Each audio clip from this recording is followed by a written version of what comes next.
Hey, what's going on guys, and welcome to my Razer Deathadder Chroma unboxing and review video.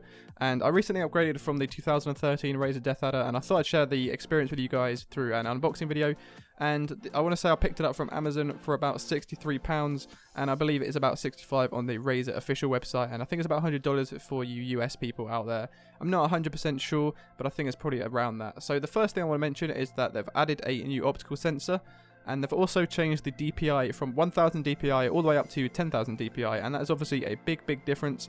I'm not too sure how many people would actually use 10,000 DPI, but I guess some people might do anyway. So we're going to go ahead and move on to the actual box that you receive it in. So the first thing I want to say is the box is always top quality. I've always found with Razer that their items are always boxed in some of the nicest boxing out there, alongside Astro Gaming. I'm not too sure if you guys have actually got anything from Astro, but both the boxes that they do are really nice. So the back, you can see, it just shows the mouse with the different features, including it in multiple languages as well. So on the left hand side, it does show the new features of it. So that shows the customizable lighting, and the accurate optical sensor and the ergonomic shape as well. And they are two of the main things that I like about Razer, is the shape of the Deathadder, and on this side as well it shows Kenny S, which is a CS player, and his review of the Deathadder to give you guys a good opinion of some pro players that use the mouse on a daily basis. So opening the box up now, as you can see here, it comes in a green plastic box, or an inner box, and it's like a mold that actually holds the mouse. Obviously the mouse sits nicely in the center. It comes with a nice instruction guide as well, not anything too interesting, nobody really reads it anyway, but obviously with the Razer green it looks really nice. And it also does come with a Razer sticker pack, which comes with two of them. They are also really nice. I'm not too sure if I'm going to use them or not, because I don't really like putting stickers over my setup, but it's still a nice touch anyway for them to include it in the actual packaging. So 10 out of 10 for Razer for their packaging. I really do like them. It's a close up of the stickers right here for you. As you can see, the nice foil sort of design with different multiple colors to go ahead with the RGB setting as well. So I'm going to go ahead and move on to the actual mouse now. I'm going to plug it in and show you guys. So the mouse is now plugged in, and it's currently scrolling through the RGB mode, and this is one of the new features on the Chroma mouse.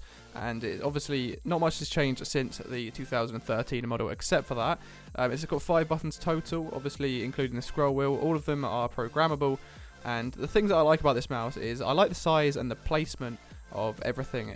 Everything seems to fit the hand perfectly, but the one thing I do want to say that it kind of lacks is it's got no dedicated DPI button. Obviously if that's an issue for you, you can go ahead and actually map it to a key on your keyboard, and you can change it in game through that. And obviously it's got a braided cable with a golden plated USB connector, and this mouse just generally looks so nice, and it's got such an ergonomic feel to it, and it fits the hand perfectly. And like I said, it's pretty much the same as the 2013 model, so I'm actually going to go ahead and show you guys a comparison of the 2013 to the new one. So closest to the screen is the newest Chroma Deathadder mouse, and as you can see, it's extremely clean. It's got a matte finish, and it's obviously got the 2 grips on the left and the right of the mouse.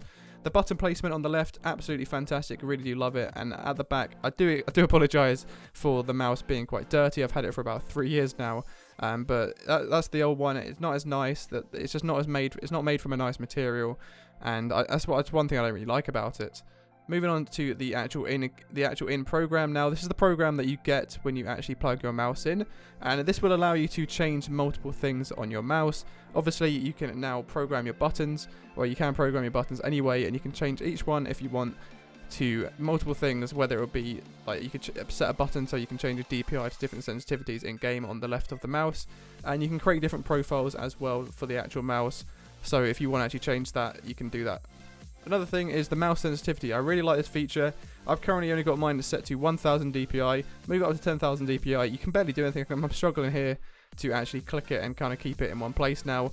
And obviously you can turn the acceleration on to another. You can put it from 0 to 10, sorry. And obviously another thing is polling rate. You can change that as well if you're interested in changing the actual polling rate. I'm not going to be changing that. I like leaving mine as it is. So I'm going to move on to the lighting tab now, and this is where you're going to be able to change the RGB of your mouse to static and other different modes that you can play around with and just make your setup look absolutely amazing. So there's spectrum cycling, there's static, and there's off. So static obviously means it stays one color, and the cycling means it'll breathe through multiple colours, so it'll go from like a purple to a red to a yellow to a blue to a green. There's so many different colours that you can set your mouse to, and you can also link it up with your Razer keyboards if you've got a Razer keyboard or any other Razer products like the Razer Chroma mouse mat as well. And there's many different things you can do with this. There's so much customization, and it's just such a good feature about the Razer mice. And for me, I love having my setup with lights in and stuff. So personally, I've always gone with Razer, and I really do like how you can have it on breathing, and you can have it through static cycling through multiple colours. And I'm going to eventually get the Razer keyboard, and I'll be doing a review unboxing on that as well when I do get it. And I'll be able to show you guys how to match up your mouse and keyboard as well, and go into more depth with that in that video. But there's so many different things you can do on this program, and you can also change the calibration, and there's also so many different things you can do on there as well. And that's also another feature that I think is extremely cool. I'll show you guys that in just 1 second, but obviously the lighting is one of the main things about having a Chroma mouse. So obviously you can have surface calibration. This is like you can select which mouse mat you have if you've got a Razer mouse mat. For me, I've got the Goliath, and that's what I'm going to be using. But there's so many different options that you can actually go through here to kind of match it up with your mouse. I'm not too sure. I haven't really looked into this too much. So there's probably other videos on YouTube that you can go ahead and actually look at. But there's so many different things you can play around with, and I really do like it. And this mouse is just generally a really good mouse, and the program backs it up as well. So I'm going to go ahead and actually jump into a game and give you guys an in-game review of what I think of the mouse. So for the final part of the review, I'm going to go ahead and jump in some deathmatch on Counter-Strike and give this an in-game test. And first of all, it does feel really nice. It feels pretty much the same for me. So I've obviously had a Razer Deathadder before, but if it's a new mouse for you, obviously it might take you guys about a week to get used to the mouse, depending on how much you actually play and what games you actually play in general. If you're a Counter-Strike player, obviously your aim has to be on point 90% of the time, because it is a really steep learning curve game, and it is all about your aiming. And obviously, if you've got a new mouse, it's going to be a bit of a challenge to actually get used to it. But for me, it feels pretty much the same.